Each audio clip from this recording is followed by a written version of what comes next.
नमस्कार मित्रों, हमारी चैनल में तमारू स्वागत है। मित्रों, लोकप्रिय टीवी शो तारक मेहता का उल्टा चश्मा में दयाबेन की वापसीना समाचार फरी एकवार तेज बन्या छे। शोना निर्माता हसीन मोदीए पोते ज आ विषे बात करी छे। आ शो छेल्ला 14 वर्षथी लोकप्रिय शो त्यारे मित्रों शो रह्यो छे, परंतु ज्यारे दयाबेन दिशा वकाणी शो छोड़ी दीधो छे। जो कि ते ज लोको घणीवार निर्माता दिशा वकाणीने शोमां लावવાનો आग्रह राखे छे।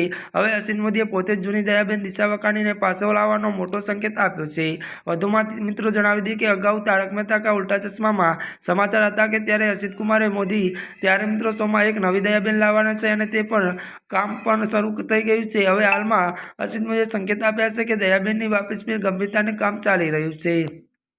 जो कि मित्रों जणावी दीए कि तेमणे कह्युं कि अमे टूंक समय में तारक मेहता का उल्टा चश्मा में दयाबेन ने लावीशुं। ज्यारे हसीत मोदीए त्यारे पूछवामां आव्युं कि शुं जूनी दयाबेन पाછી आवशे। हसीत मोदीए अंगे कह्युं हतुं कि जो कि एवुं थवुं मुश्किल छे, परंतु हूँ ઈચ્છું છું કે તે પાછી આવે। ત્યારે મિત્રો શો દયાબેને ત્યારે અંગે હસીત મોદીને અગાઉ કહ્યું હતું કે જો દિશા વકાણી શોમાં નહીં આવે તો તે બીજી દયાબેનને લાવવાની યોજના બનાવશે। શક્ય છે કે ટૂંક સમયમાં શોમાં નવી દયાબેન દેખાય અથવા જૂની દયાબેન પરત ફરશે। ત્યારે મિત્રો આજના માટે આટલું જ। અમારી ચેનલમાં નવા હોય તો અમારી ચેનલને લાઇક, શેર અને સબસ્ક્રાઇબ કરી દેજો। ધન્યવાદ।